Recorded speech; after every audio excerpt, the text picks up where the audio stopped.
میں بہت پریشان تھا اور بات کرنے کے لیے الفاظ ڈھونڈ رہا تھا۔ کیسے ابا سے بات کروں، کس طرح ان کی نظروں سے نظریں ملاؤں۔ خیر، عشاء کی نماز کے بعد ابا جان اپنے کمرے میں تھے جب کہ میں ان کے دروازے پر دستک دی۔ ابا جان نے مجھ سے کہا، بیٹا اندر آ جاؤ۔ میں کمرے میں داخل ہوا تو ابا جان نے مجھے اپنے سامنے والی کرسی پر بٹھایا اور کہنے لگے، خیر تو ہے بیٹا، آج بڑے عرصے بعد میرے کمرے میں آ رہے ہو۔ سچ پوچھو تو مجھے بہت خوشی محسوس ہوئی ہے، لیکن میں حیران ہوں کہ تم آئے کیسے۔ میں نے ابا سے کہا، ابا جان مجھے آپ سے ایک ضروری بات کرنی ہے۔ ابا جان کہنے لگے، کہو بیٹا کیا بات ہے۔ میں نے کہا، ابا آپ جانتے ہیں کہ یہاں سے ہاسپٹل کافی دور ہے۔ آپ کی طبیعت اکثر بگڑ جاتی ہے اور رات کے وقت ہمیں ہاسپٹل میں جانا پڑتا ہے۔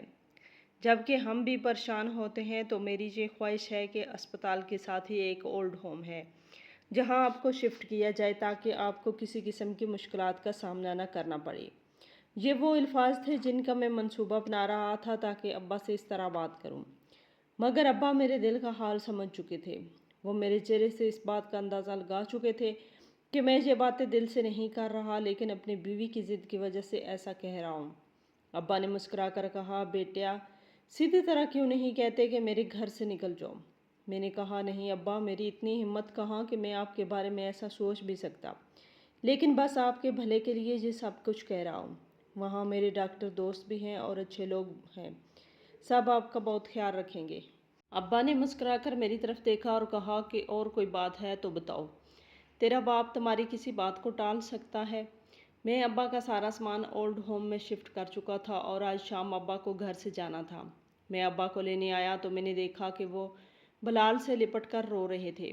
بلال ابھی نہ سمجھ تھا، بار بار کہہ رہا تھا کہ دادا جان آپ کہاں جا رہے ہیں، تو اب بلال سے یہی کہہ رہے تھے کہ بیٹا پریشان نہ ہو، میں جلد واپس آ جاؤں گا۔ جس دن ابا گھر سے گئے تھے اس دن بلال بہت رویا تھا اور اگلے کچھ دنوں تک اسکول بھی نہیں گیا تھا، لیکن ہم یہ سب کچھ بلال کی خاطر ہی تو کر رہے تھے۔ ہم گھر میں ایک ایسا پرسکون ماحول چاہتے تھے جس کی وجہ سے اس کی پڑھائی ڈسٹرب نہ ہو۔ پہلے پہل تو میں ابا سے ملنے ہفتے میں ایک دو بار اولڈ ہوم میں ضرور جاتا تھا اور کبھی کبھی ساتھ بلال کو بھی لے جاتا تھا۔ حالانکہ بلال اس بات کی ضد کرتا تھا کہ ہر دوسرے تیسرے دن مجھے دادا جی سے ملوانے لے چلو، لیکن پھر وقت گزرنے کے ساتھ ساتھ میں نے اولڈ ہوم میں جانا چھوڑ دیا، کیونکہ میں تو اپنی بیوی بچوں کی خاطر پیسہ کمانے میں لگا ہوا تھا۔ بلال شروع میں ضد کرتا تھا تو اس کی ضد کو دیکھتے ہوئے بیوی نے مجھے مشورہ دیا۔ میں نے بیوی کے مشورے پر عمل کیا اور پھر ایک دن بلال سے کہہ دیا کہ دادا جان کا انتقال ہو چکا ہے۔ وہ کئی دنوں سے اسپتال میں ایڈمٹ تھے اور اب وہ اللہ میاں کے پاس چلے گئے ہیں۔ میں بلال کو ایک قبرستان میں بھی لے گیا تھا اور اسے ایک قبر دکھائی تاکہ اس کے چھوٹے سے ذہن میں یہ بات بیٹھ جائے کہ اب ان کے دادا اس دنیا میں نہیں رہے۔ بلال بہت روتا تھا، ہر وقت اپنے دادا کی تصویر کو اپنے سینے سے لگا کے سوتا، جبکہ ہمیں اپنے بیٹے کو دیکھ کر کافی افسوس ہوتا تھا۔ کبھی کبھی ایسا لگتا تھا کہ ہم کتنے برے ہیں، کتنا برا کر رہے ہیں اپنے ساتھ اور اپنی اولاد کے ساتھ۔ مگر بیوی کی طرف سے مجھے یہ ہدایت دی گئی تھی کہ یہ وقت دل سے نہیں بلکہ دماغ سے سوچنے کا ہے۔ بلال کا ایک اچھے اور مہنگی یونیورسٹی میں ایڈمیشن ہوا اور اس ادارے میں بلال ہر سیمسٹر میں ٹاپ کر رہا تھا۔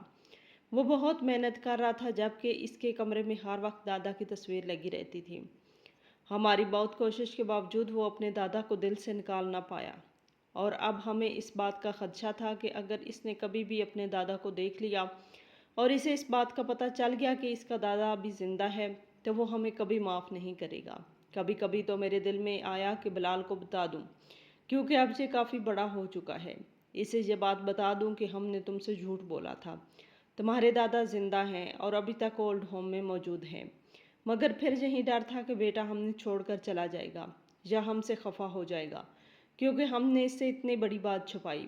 میں جب بھی بلال کو اس بارے میں بتانے کی کوشش کرتا تو میری بیوی میرے آگے آ جاتی اور مجھ سے بار بار یہی کہتی کہ خدا را ایسی غلطی مت کرنا، ورنہ ہم اپنے بیٹے کو اپنے ہاتھوں سے کھو دیں گے۔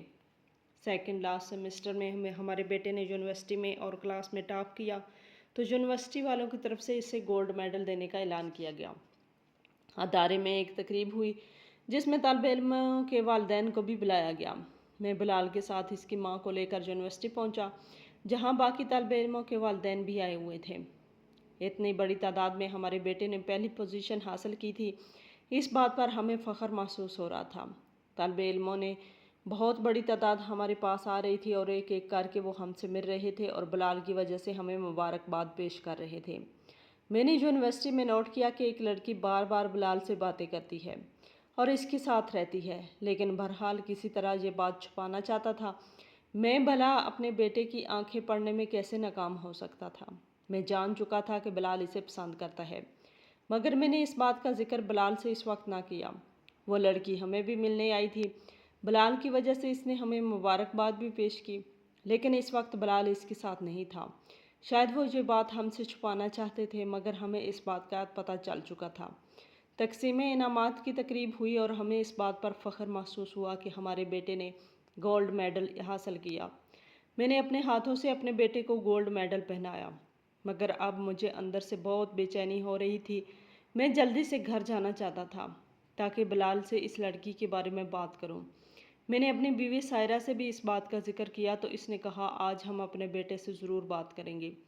گھر جاتے ہی میں نے بلال سے کہا کہ وہ لڑکی کون تھی جو بار بار تمہارے قریب آ رہی تھی؟ پہلے تو بلال نے اس بات کو چھپانے کی کوشش کی اور ہمیں کچھ نہ بتایا، لیکن پھر مسکرا کر کہنے لگا اس لڑکی کا نام نورین ہے اور میں اسے پسند کرتا ہوں۔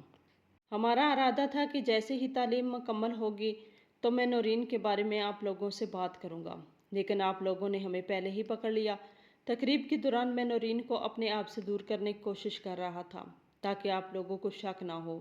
اس پر میں نے مسکرا کر کہا کہ بیٹا میں باپ ہوں تمہارا، اس بات کا تجربہ رکھتا ہوں۔ میرا ارادہ تھا کہ 6 ماہ بعد جیسے ہی بلال کی تعلیم مکمل ہوگی تب میں اس کی شادی کر دوں گا، مگر اس موقع پر میرا دل بہت دکھی ہو گیا۔ مجھے اس موقع پر اپنا باپ یاد آیا کہ میری شادی پر وہ کتنا ایکسائٹڈ تھا۔ اس کے کتنے دوستوں نے اس شادی میں شرکت کی تھی۔ اولڈ ہوم کے مینیجر نے مجھے بتایا تھا کہ اس کے دوست اب بھی اس سے ملنے آتے ہیں۔ وہ ضد کرتے ہیں کہ ہمارے ساتھ چلو، ہمارے گھر میں رہو، مگر اب ان کے ساتھ بالکل نہیں جاتے۔ اس کی وجہ سے اس کے کئی دوست اس سے ناراض بھی ہو گئے اور ابا سے گلہ کر رہے تھے کہ ہماری اتنی گہری دوستی کا کیا فائدہ کہ ہمارے ہوتے ہوئے بھی تم ایک اولڈ ہوم میں رہو۔ تمہارا وہ نالائق بیٹا جس کی شادی پر تم کتنے خوش تھے، تمہاری خوشی کا کوئی ٹھکانہ نہیں تھا۔ اس بیٹے نے محض اپنی بیوی کی وجہ سے تو تمہیں اپنے گھر سے نکال دیا۔ حالانکہ حیرت کی بات تو یہ تھی کہ ہمارا یہ گھر جس میں ہم رہ رہے تھے اب بھی ابا کے نام پر تھا، اور ابا نے کبھی بھی اس بات کا طعنہ ہمیں نہ دیا کہ جس گھر سے مجھے نکال رہی ہو یہ تو میرا گھر ہے۔ یونیورسٹی کی انتظامیہ نے اپنے طالب علموں کو شہر سے باہر ایک پرانے کھنڈر جو کہ ایک تاریخی مقام تھا وہاں لے جانے کا فیصلہ کیا، لیکن پھر حالات خراب ہونے کی وجہ سے شہر کے اندر ہی طالب علموں کو ایک اولڈ ہوم کا وزٹ کروایا گیا۔ جب بلال نے مجھے بتایا کہ کل ہم شہر کے سب سے قدیم اور بڑے اولڈ ہوم میں وزٹ کر رہے ہیں، میں یہ سن کر پریشان ہو گیا اور اپنے بیٹے سے پوچھنے لگا کہ یونیورسٹی کی انتظامیہ آپ لوگوں کو اولڈ ہوم کا وزٹ کیوں کروانا چاہتی ہے؟ جس پر بلال نے مجھے کہا کہ ابا جان وہاں بوڑھے اور لاوارث لوگ رہتے ہیں، ایسے لوگ جن کا کوئی اپنا نہیں۔ ہماری یونیورسٹی کی طرف سے یہ ٹاسک دیا گیا ہے کہ ان سے باتیں کریں، ان کی زندگی کو قریب سے جاننے کی کوشش کریں، وہ کن حالات میں رہ رہے ہیں، ان کے اپنے جو انہیں جہاں چھوڑ کر گئے ہیں ان کے بارے میں ان کے کیا خیالات ہیں۔ یہ سن کر میں دل ہی دل میں بہت گھبرا رہا تھا۔ مجھے اس بات کا خوف تھا کہ کہیں انتظامیہ انہیں اس اولڈ ہوم میں نہ لے جائے جہاں اس کے دادا رہتے ہیں، یعنی کہ میرے باپ۔ مگر جس بات کا خدشہ تھا وہی ہوا۔ یونیورسٹی کی طرف سے انہیں اسی اولڈ ہوم کا وزٹ کروایا گیا جہاں پر بلال کے دادا تھے۔ اب میں کسی صورت بلال کو منع بھی نہیں کر سکتا تھا کہ وہاں نہ جاؤ، کیونکہ اگر میں منع کرتا تو بلال پوچھتا کہ ابا جان آپ اس بات کے لیے مجھے کیوں منع کر رہے ہیں۔ بس دل ہی دل میں دعا کر رہا تھا کہ کسی طرح وہ اپنے دادا کو پہچان نہ لے۔ کافی سارے اسٹوڈنٹ اولڈ ہوم میں داخل ہوئے۔ وہ اپنے ساتھ کھانے پینے کی چیزیں اور کافی تحفے تحائف لے کر گئے تھے۔ وہ ان بزرگ لوگوں کے لیے تھے، انتہائی میں کپڑے، جوتے اور چادریں بھی شامل تھیں۔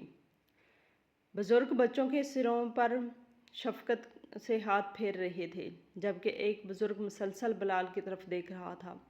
اس نے بلال کو اپنی طرف بلایا، اس کے سر کا بوسہ لیا اور اس کا نام پوچھا۔ جب بلال نے نام بتایا تو اس نے بلال کو اپنے سینے سے لگایا۔ کافی عرصہ ہو چکا تھا اس نے اپنے بچپن میں ہی دادا کو دیکھا تھا، لہٰذا اسے پہچان نہ پایا، مگر وہ حیران تھا کہ یہ بوڑھا شخص اس سے اتنا دیکھ کر رو کیوں رہا ہے۔ اس نے موبائل میں اپنے دادا کی تصویر محفوظ تھی۔ اس نے اس تصویر کو بڑے غور سے دیکھا تو صرف اس بات کا یقین ہو گیا کہ یہ میرے دادا ہی ہیں۔ پھر جا کر اس بزرگ کا نام پوچھا تو اس نے اپنا نام کرم داد بتایا، جس پر اس بات کی تصدیق ہوگی کہ ابا نے مجھ سے جھوٹ بولا تھا۔ میرے دادا زندہ تھے جبکہ ابا مجھے قبرستان میں کسی اور کی قبر پر لے گئے اور کہا کہ آپ کے دادا کی قبر ہے۔ اتنا بڑا جھوٹ پر بلال سے برداشت نہیں ہو رہا تھا۔ وہ گھر آیا تو اس کا چہرہ اداس تھا اور کسی سے بات نہیں کر رہا تھا۔ ماں نے اس سے کہا بیٹا کھانا کھا لے تو اس نے منع کر دیا کہ مجھے بھوک نہیں۔ وہ چپ چاپ اپنے کمرے میں چلا گیا اور کنڈی اندر سے بند کر دی۔ میرا دل گھبرا رہا تھا۔ میں نے اپنی بیوی سے کہا کہ وہی ہوا جس کا ہمیں ڈر تھا۔ مجھے اس بات پر یقین ہے کہ بلال کو سب پتہ چل چکا ہے۔ وہ جھوٹ جو آج سے کچھ سال پہلے ہم نے اپنے بیٹے سے بولا تھا وہ کئی گھنٹے تک سوتا رہا۔ پھر نیند سے بیدار ہوا تو بیگ اٹھا کر گھر سے جانے لگا۔ ہم نے کہا بیٹا کہاں جا رہے ہو؟ کہنے لگا پریشان ہونے کی ضرورت نہیں، میں واپس آ جاؤں گا۔ بلال کو اس گولڈ میڈل سے بھی نفرت ہو چکی تھی، بلکہ اب اسے تمام ان خوابوں سے نفرت ہو چکی تھی جو اس نے کھلی آنکھوں سے دیکھے تھے۔ وہ اپنا گولڈ میڈل نہر میں پھینکنا چاہتا تھا جس کی طرف وہ روانہ ہوا۔ راستے میں ایک فقیر جھولی پھیلا کر بیٹھا تھا۔ اس نے اپنا وہ گولڈ میڈل فقیر کی جھولی میں ڈال دیا۔ فقیر نے سوچا کہ یہ کوئی قیمتی چیز ہے جو کوئی نوجوان دے کر گیا ہے۔ فقیر اپنی جھونپڑی میں داخل ہوا تو اس نے اپنی بیٹی سے کہا کہ بیٹی یہ کوئی نوجوان میری جھولی میں ڈال گیا ہے، یہ کیا ہے؟ بیٹی نے اپنے باپ سے کہا کہ مجھے یہ کوئی قیمتی دھات معلوم ہوتی ہے۔ اگر یہ سونا ہے تو کئی دنوں تک ہمیں بھیک نہیں مانگنی پڑے گی۔ ہمارا بیٹا رات کو گھر نہیں آیا تھا تو ہم بہت پریشان ہوئے۔ وہ رات ہم نے جاگ کر گزاری۔ صبح ہوئی تو ہمیں اس بات کا یقین تھا کہ وہ اپنے دادا کے پاس ہوگا۔ میں صبح ہی اولڈ ہوم پہنچا تو پتہ چلا کہ بلال اپنے دادا کو وہاں سے لے کر کہیں چلا گیا ہے۔ نہ اولڈ ہوم کے مینیجر کو اس بات کا علم تھا، نہ ہی مجھے اس بات کا اندازہ تھا کہ بلال اسے لے کر کہاں گیا، مگر یہ ہمارے لیے بہت شرم کی بات تھی اور اس پر میں اولڈ ہوم کے مینیجر سے کافی خفا بھی ہوا کہ میں اس کا بیٹا ہوں، میری اجازت کے بغیر آپ میرے والد کو کسی اور شخص کے حوالے کیسے کر سکتے ہیں؟ اس پر مینیجر صاحب نے مجھے ایسا جواب دیا کہ میں شرم سے پانی پانی ہو گیا۔ وہ کہنے لگا طاہر صاحب آپ یہ عجیب باتیں کرتے ہیں، میری اس اولڈ ہوم پر گہری نظر ہے، میں جانتا ہوں کہ کون یہاں کس سے ملنے آتا ہے۔ پچھلے کئی سال سے آپ اپنے والد کو ملنے تک نہیں آئے اور آپ اچانک کہہ رہے ہیں کہ آپ اس کے وارث ہیں۔ مینیجر کی اس بات کا میرے پاس کوئی جواب نہیں تھا۔ میں واپس گھر آیا، کوشش کی کہ اپنے بیٹے کو کسی طرح تلاش کیا جائے۔ یونیورسٹی کی طرف سے ہمیں بار بار کال وصول ہو رہی تھی کہ بلال کلاس اٹینڈ نہیں کر رہا، اس کی وجہ سے اس کو کلاس سے خارج کر دیا جائے گا۔ ہمارے بیٹے کو گھر سے گئے ہوئے 1 مہینہ گزر چکا تھا اور یہ 30 دن ہم پر 30 سال بن کر گزرے تھے۔ ایک دن میں بازار سے گزری تو میری نظر بلال پر پڑی۔ جیسے ہی مجھے دیکھا تو وہاں سے بھاگنا شروع ہو گیا۔ میں اس کے پیچھے پیچھے بھاگ رہا تھا، اسے آوازیں دے رہا تھا، بیٹا مجھے معاف کر دینا، جو غلطی مجھ سے ہوئی ہے تم وہ غلطی مت کرو۔ میں نے تو اپنے باپ کا ایک برا بیٹا ثابت ہوا، لیکن تو میرا اچھا بیٹا ہے۔ نہ چاہتے ہوئے بھی وہ رک گیا اور پھر مجھے اپنے ساتھ لے گیا۔ وہ ایک کرائے کے مکان میں رہتا تھا جبکہ اپنے دادا کی خدمت کر رہا تھا۔ میں نے اپنے بیٹے اور باپ دونوں سے معافی مانگی اور کہا کہ میں آپ دونوں کا مجرم ہوں، ہو سکے تو مجھے معاف کر دینا۔ بیٹا کسی صورت مجھے معاف نہیں کر رہا تھا جبکہ باپ نے مجھے فوراً معاف کر دیا۔ دادا نے اپنے پوتے سے کہا کہ میرے بیٹے کو معاف کر دو، میں نہیں چاہتا کہ میری وجہ سے اس کی دنیا اور آخرت برباد ہو جائے۔ یہ تھا میرے باپ کا مجھ سے پیار، زندگی کے آخری ایام میں بھی اسے میرا ہی احساس تھا اور میں کتنا بد نصیب تھا کہ اتنے بڑے محسن کو میں نے اپنے سے دور رکھا، وہ بھی اپنی بیوی کے کہنے پر۔